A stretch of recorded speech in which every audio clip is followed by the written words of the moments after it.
Are we going? I'm out of my comfort zone. We're probably live. We Let's just start with that. We're probably live. Right. Are you? What are we talking about? Good question. What was the title? So we're talking all things comfort, growth, and living that life. So before we came on, we were having a lovely little discussion about the correlation between discomfort and growth, and trying to be comfortable and getting stuck. So that is what we're talking about. Sound good? Sounds good. What do you want to say? What do you want to say about it? Hello, everybody. If anyone's Hello, everyone. I think I might be a viewer right now. It's been a couple of weeks as well, so we've missed talking to everybody. My fault last week. I was slacking off moving house, so we weren't here. So we better double down on the level of service tonight to make up. We had, didn't we? We had. And yeah, do you know what though? I think, in fairness, this is one of those discussions that can easily be one of those things that doubles down on service for people, because it's often a conversation we don't have, but it's a conversation that's really important to have. Mm-hmm. I think it's really important to hear this stuff. And me and Lisa were talking just before this about the correlation between, like we kind of already touched on, the correlation between being uncomfortable and business growing, and this kind of need to stay comfortable and the business doesn't grow. Why are you laughing at me? I don't know. What have I said? I don't know why. Are you thinking about who I sound like again? Because just before we came on, guys, Lisa said I sounded like someone, and it turns out it was a girl, and I was like, hang on a minute. No, I don't know why. This popped into my head that Sam's learned a new word, and it's correlation, because you mentioned it like 2 or 3 times. Right. I've been live for a minute. I've been studying my thesaurus again. This is what happens. If anyone wants to play drinking games, the word that we're going to drink to this evening is correlation. Now I'm paranoid, so if I say it again, it's going to be embarrassing. Sorry. So this is a live for those people that have ever experienced discomfort and are pulling back from it, and then the frustration you get when you realize you kind of haven't moved forward for a while, and you kind of get a bit stuck trying to do that. And like I said, that discomfort you don't push through it, or you don't allow it yourself to experience it more to the point, because I think pushing through it can sound a bit false, but just allowing yourself to feel uncomfortable whilst doing something is probably more to the point. Would you say that's more fair? I would say that's definitely fair. This is something, it's almost like my head is just whooshed with thoughts, because this is probably, the word comfort zone has massively evolved for me as my understanding and my learning has changed. And so I used to think that it was a case of pushing through, right? Really like feel the fear and do it anyway, because that's the only way through the barrier. Yeah. So I used to teach this when I started doing workshops and I first started kind of coaching, and even in HR, it was like, you have a comfort zone. I'm not gonna spoil you with a picture just yet, but it's like you have a comfort zone and it's like this big, right? And then what happens is the stuff that's on the edge of your comfort zone, you have to do it. Like you just have to find a way to do it. And then your comfort zone grows because you get more comfortable. So I always thought that the more I do something, or the more time I spend doing something, then the more comfortable it will feel. And therefore my comfort zone will expand. And that for me looked like growth. Yeah. And now I see it quite differently to that. So it, like what you pointed to, that you don't have to push through anything. You don't have to feel fear and do it anyway, because that to me was it's a different feeling. It was more of an anxious feeling. It was more of I need to do this so that this feeling can change kind of action. That was the space I was coming from. And now it looks more like that it's possible to be on the edge of your comfort zone, feeling discomfort, but be really comfortable with the discomfort. Yeah. And it took me a while to see that. And that feels like it shifted for me. So it almost feels like I can't put a boundary on my comfort zone anymore, because I'm kind of constantly feeling comfortable, feeling comfortable being uncomfortable. And I just ebb and flow through that all the time. So it doesn't feel to me like I could wrap a, like a boundary around it and say, right, this is what I'm comfortable doing, and this is my discomfort zone. So that there's something in that for me. And I'm going to say the second point before I forget it, but there's something else around panic zone. Yeah. And that's not what we're kind of pointing to here. So panic zone, this is just how I see it, but panic zone really looks to me like it's not a healthy state of mind to be in. So my best ideas don't come when I'm panicked. My most creative ideas don't come when I'm panicked. My most useful, helpful thoughts don't come when I'm panicked. So it's like it feels that I'm like out here now. It's like it feels like there is a zone where I don't want to step into that. Yeah. I don't want to step into that because my business isn't going to grow from that place.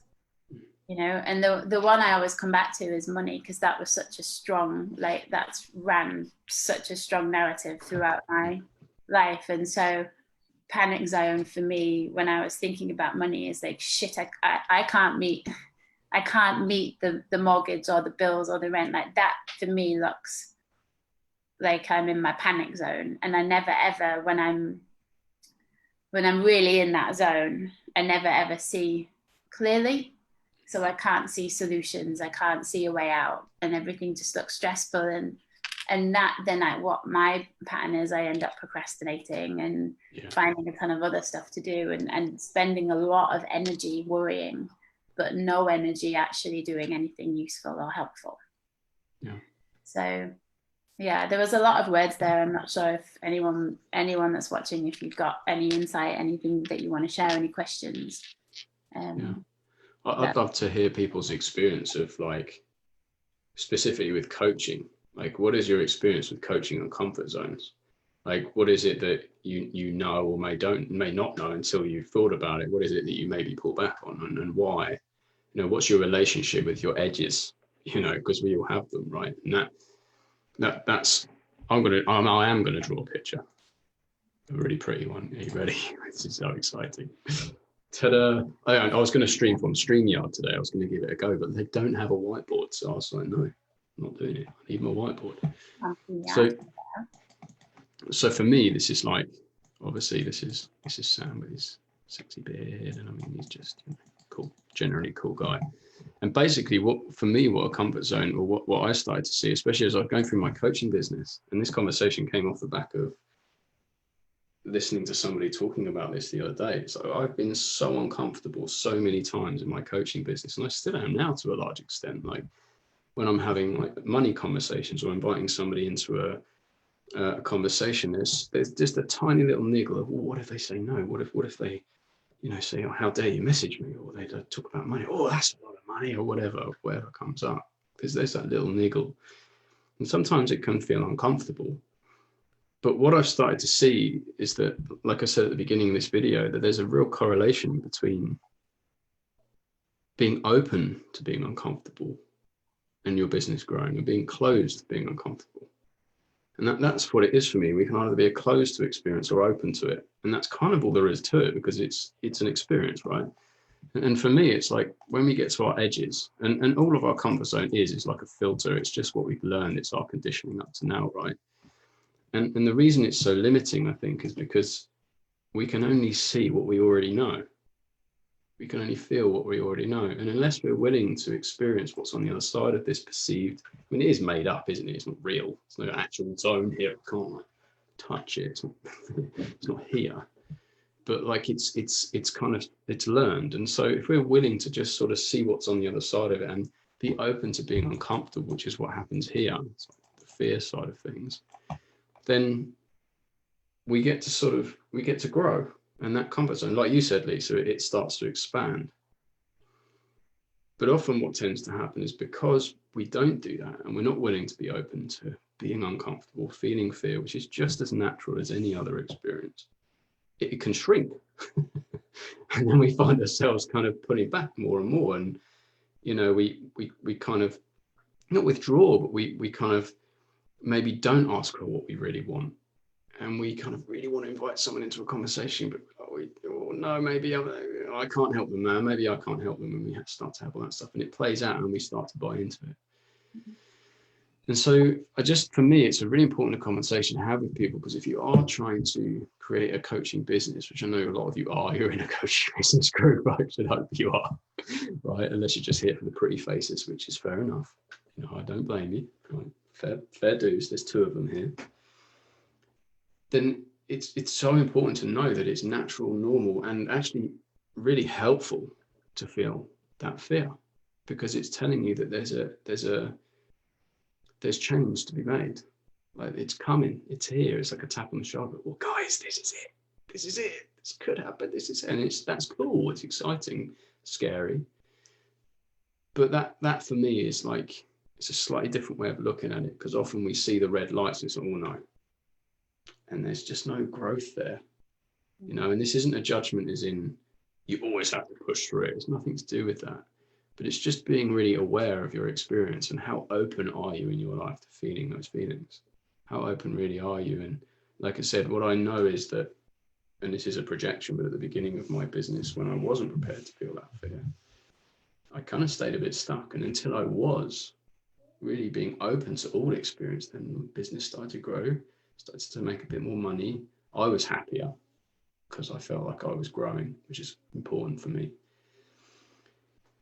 So yeah.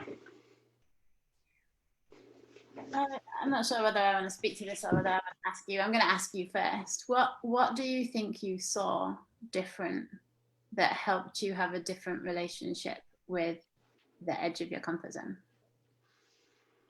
For me, it was self-inquiry. So it was that experience and learning of who I am, a little bit in there too. But it also, what I started to see was the more willing I was, and this was because I had coaching as well at the time, the more willing I was to be with that experience, the less and less I saw that there was actually anything in it for me. Like it was an experience to be felt, but not to be limited by. There was no harm there. There was no danger there.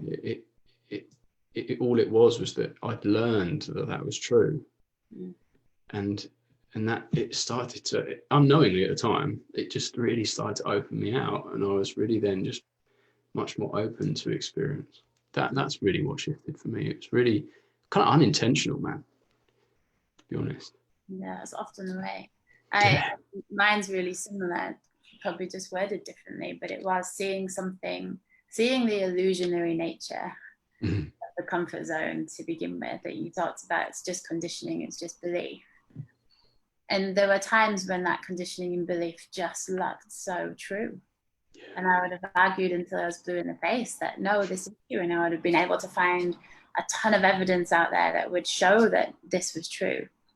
And there was just a moment, or many moments where I've seen something more about the illusionary nature of what goes on in our mind and the stories that we tell ourselves versus what's actually true and factual. And seeing that, oh, none of these stories can hurt me.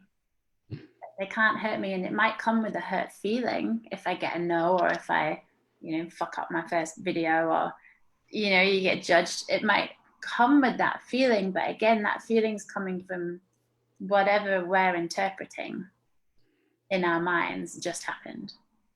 So that, there isn't any, I just started to see there wasn't really any truth to what I was telling myself within that comfort zone. So if there was people listening that are having this conversation and they're hearing us and they're thinking, well, what do I do about this feeling, this discomfort? What would you say to them? First of all, I just want to shout out to Daniel, who's saying, thank you, Daniel. Are you drawing a dog's face?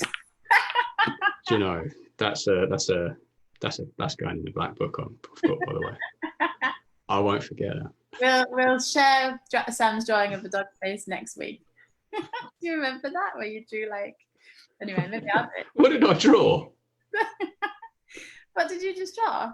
No, what did I draw when I drew the dog's face? When was that? It was a picture of you inside your comfort zone. Oh, that's what we're talking about. Right, yeah, that's just me. Anyway, I can't remember what you asked me now because that just made me Yeah, drunk. just what would you say? Because I know that there will be people listening to this, especially in this group, because we're working with new coaches and existing coaches to help them create the next clients, right? And often people do know how. Sometimes they know how, but it's that sense of, oh God, it feels uncomfortable, it's scary. Like, what would you say to them if they're feeling like that? Yeah, well, years ago I would have said just do it. Mm. And now I don't know, I'm kind of on the fence that doesn't always feel like the most helpful thing to say to somebody. Yeah. And you're probably not resonating with how they're feeling. So just really look at what you're telling yourself. Like, that's the direction I would look. Just see if you can spot that it's not true. Mm. Like, start there. Just see what's factual and what's story. And, you know, so again, like, I've worked a lot with people, we both have now, with people who, when they start their coaching business, we start really close to home, like reaching out, connecting with people that we know in our network and having a conversation with them. And that can feel really uncomfortable. That can push people out of their comfort zone. And all kinds of thoughts come into our head around, you know, I used to do this and now I'm doing this, so people don't know me as a coach. Or I'm not going to be able to work with my friends because I don't want my friendship to be ruined. And so we have a lot of narrative going on. So I think the first thing is just to see what's factual and what's story. Because anytime when I hear, I don't know how to connect with someone, right, that could be a story that looks really real. And actually, I've never come across someone that hasn't been able to connect with somebody, you know, whether it's themselves, whether it's their next door neighbor, whether it's their brother. We're in conversation all the time. It's not anything new to us anymore. We learn how to do this without an instruction manual. As a kid, we didn't understand what our parents were saying. Somehow we learned how to talk. We learned how to get into conversation. And then what happened was, maybe we've had a few embarrassing moments, so we've started to create a ton of stories about what it looks like to reach out, what it looks like to be rejected. So I think that's what I would say. Plus a ton of other things, but that's where I want to start. Yes, I love that, because what really comes across is like, it's more gentle. Like, it's not a pushing, it's not a berating, it's not a cracking of the whip. It's not like a jump up and down on the spot, change your state type stuff. It's just really gentle and real and vulnerable, and not in the sense of someone being there as in a person being open to harm, but vulnerable as in the honesty that comes with it, like that real honesty. And that for me is really important in coaching. Really important in coaching. It's incredible conversations with people when you're really honest about how you feel. It ends up in some amazing conversations. You know, that feeling of people just realizing that it's normal for a start. You know, it's like, yeah, you're totally human, that's cool. It's just seeing what we're capable of as well, Sam. Like, what just came into my mind, this is nothing really to do with coaching, the analogy that I just had, but seeing what we're capable of. Like, I would shit myself if a building was on fire, right? Like, but if I had someone in there that I loved, I would find it within me I would probably not be able to stop myself from going in and trying to save them, right? Other people might try and stop me because it's dangerous, but there is something in us that's, when our mission is bigger than our personal ego, we show up differently. Suddenly it doesn't matter about the discomfort, doesn't matter about the comfort zone parameters or any of that. If we find a way, if we want something bad enough, if something's important enough to us, then we find a way. So yeah, that's the other thing that I want to say. And then I feel like there's a conversation for another date to be had on service. Definitely. And actually what you said there, sorry, you go. No, just flipping it so it's not about me anymore. It's like, exactly, putting it onto service can just instantly drop. They instantly push the comfort zones and boundaries. I'm just going to read out Tiffany's message to say she felt a lot of fear after posting her website to Facebook for the first time yesterday, which is awesome. Well done, Tiffany. It felt like an exposing of myself. It felt good because of the growth, and it felt scary to not be hiding. Ultimately, overall, it was a great experience. I had done it, and there were no takesy backsies. And now I can't grow my business until I begin to share it. So sharing is a must. I also found a lot of support from the folks I felt the most scared to be seen by. How beautiful is that? So cool. How perfect an example is that, where our mind plays tricks on us and we start to tell ourselves a lot of stories. And actually, when we hit go, the people who were afraid of judging us are the ones that wrap their arms around. Like, it never, ever fails to surprise me. If I have any expectations on anyone, like, you know, you can feel disappointed. It's like, really? Those friends didn't support me? Wow. But those ones did. So we just create all of these expectations and stories and all the rest of it. And really, we just need to hit go and see what happens and know that we'll be fine. Yeah, no, definitely. Yeah, nice one, Tiffany. It's like, and what I love about what she said is that when we've spoken to her, and I know her mission is, it's the same as those of us that really sort of see it this way. It's like the mission is bigger than me. Like, it's about serving others. And the point here is that this person in front of me is important. Like, this conversation could really change their lives. It might not, but I don't know until I have it. And there's something in that, isn't there, about that mission being bigger than ourselves. But, yeah, nice one, Tiffany. All right, guys. Are we wrapping up? I think we probably should, yeah. And I would love to hear from any of you who have questions around this. And we'd love to share. We'd love you to share what your experience is with your comfort zone. Like, what's your sticking point? Are there any? Show us or let us know when you've moved through your comfort zone and what it's been like for you. I'd love to hear some experiences of that. Yeah, me too. And just a shout out to the guys and girls in the group tonight as well, because that's starting. So you should have access to all your materials. And you can let us know where you get. We're going to hopefully be pushing you in your comfort zone, out of your comfort zone. So, 1 week today and we get to do the live with you. Yeah. Cool. Right. See you next time. Speak soon, guys.